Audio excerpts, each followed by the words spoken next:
महाराष्ट्र की राज्यसभा की 6 सीटों में से 3 पर बीजेपी की जीत के बाद एनसीपी के प्रमुख शरद पवार ने शनिवार को कहा कि वे नतीजों को देखकर जरा भी आश्चर्यचकित नहीं हैं। पवार ने बताया कि उनकी पार्टी को एक अतिरिक्त वोट निर्दलीय विधायक का मिला, जिसका झुकाव विपक्षी खेमे की तरफ था।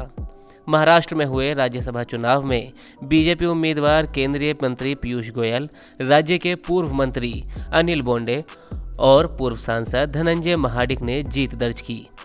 वहीं शिवसेना के संजय राउत, एनसीपी के प्रफुल्ल पटेल और कांग्रेस के इमरान प्रतापगढ़ी भी राज्यसभा चुनाव में जीत हासिल करने में कामयाब रहे। शिवसेना के दूसरे उम्मीदवार संजय पवार को बीजेपी के महाडिक के हाथों हार का सामना करना पड़ा, जिसके बाद शरद पवार ने कहा, मैं नतीजे देखकर हैरान नहीं हूं। अगर आप महाविकास अघाड़ी के सभी घटक दलों एनसीपी, शिवसेना और कांग्रेस के प्रत्येक उम्मीदवार के पक्ष में पड़े वोटों पर नजर डालेंगे तो पता चलेगा उन्हें कोटे के अनुसार मत मिले। सिर्फ प्रफुल्ल पटेल को एक अतिरिक्त वोट हासिल हुआ है और मुझे पता है कि ये कहां से आया है। ये एमवीए का वोट नहीं था, ये विपक्षी खेमे से डाला गया था। उन्होंने आगे कहा कि बीजेपी को ज्यादा निर्दलीय विधायकों का समर्थन हासिल था, लेकिन बीजेपी और एमवीए दोनों के लिए कुल वोट पर्याप्त नहीं थे।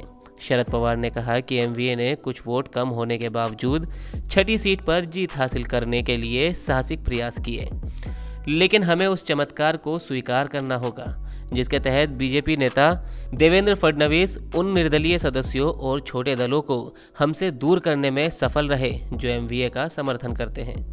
शरद पवार के बयान ने राजनीतिक गलियारों में सियासत बढ़ा दी है। अब आगे देखना दिलचस्प होगा कि क्या किसी और राजनीतिक दल की तरफ से इस बयान पर प्रतिक्रिया आएगी या फिर नहीं।